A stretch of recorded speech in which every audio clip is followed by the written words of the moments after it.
Pán Korčok, pán Dubéci, vy ste strašní truhlíci. Už sa v tých vašich rečiach nevyzná ani divá sviňa. Poprvé, hovoríte, že Robert Fico je izolovaný a potom vám vadí, že sa stretáva s lídrami všetkých veľmocí vrátane Ruska, Číny, Ameriky a Nemecka. To hlava neberie. Tak sa má stretávať alebo nemá stretávať? Však sa už konečne rozhodnite. Po druhé, celé 10 ročia tu ospevujete NATO a odrazu kričíte, vraj sa nemáme stretávať s najsilnejšou krajinou v NATO. Celé 10 ročia z nás robíte vazalov Spojených štátov amerických a odrazu vám vadí, že s nimi chceme postaviť elektráreň, keďže s Rusmi to kvôli hlúpym bruselským sankciám nie je možné. Tak sa už vymotajte. Máme vystúpiť z NATO? To chcete? Máme ísť do Washingtonu a opľuť tam amerického prezidenta? Alebo čo chcete? Po tretie, vraj sme zničili V4. Ja neviem, v akom paralelnom svete žije Korčok, ale 3 krajiny V4 majú teraz fantastické vzťahy. Hovorím o Slovensku, Maďarsku a Česku. A jedna krajina sa kvôli svojej protiruskej politike izoluje. A vy chcete skakať, ako Poliaci pískajú. Tak kto tu ničí V4? Po štvrté, vadí vám, že odmietame porušenie medzinárodného práva v prípade Venezuely, ale že zároveň ďalej chceme dialog so všetkými partnermi.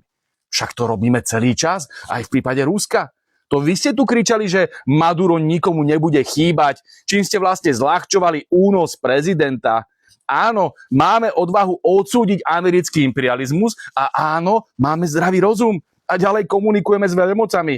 Len truhlík ako vy by ostal sedieť doma, držal sa lejenovej sukne ako malé decko a s nikým iným na svete sa nestretával. Robert Fico je štátnik a má zdravý rozum, kým vy chcete furt len niekoho nenávidieť. Po piate, roky tu vrieskate, že Viktor Orbán je nacionalista, ale odrazu vám nevadí, že ten váš opozičný krikluň Maďar nazýva Slovensko hanlivo, že sme Felvídek a že Bratislava je Požoň.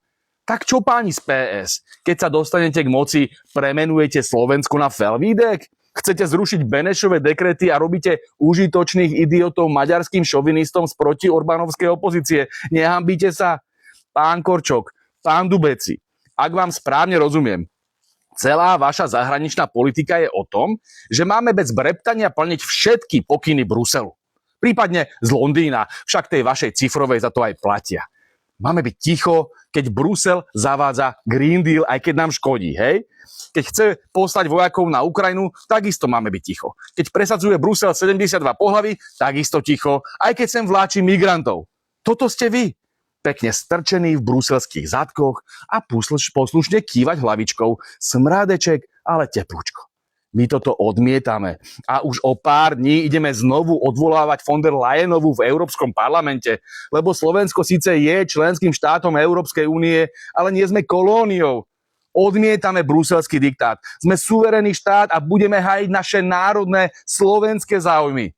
Brusel je náš partner, nie pán Korčok. Ale to vy nikdy nepochopíte, lebo ste celý život boli len handrou. Raz Dzurindovou, potom Ficovou, potom Matovičovou a teraz Šimečkovou.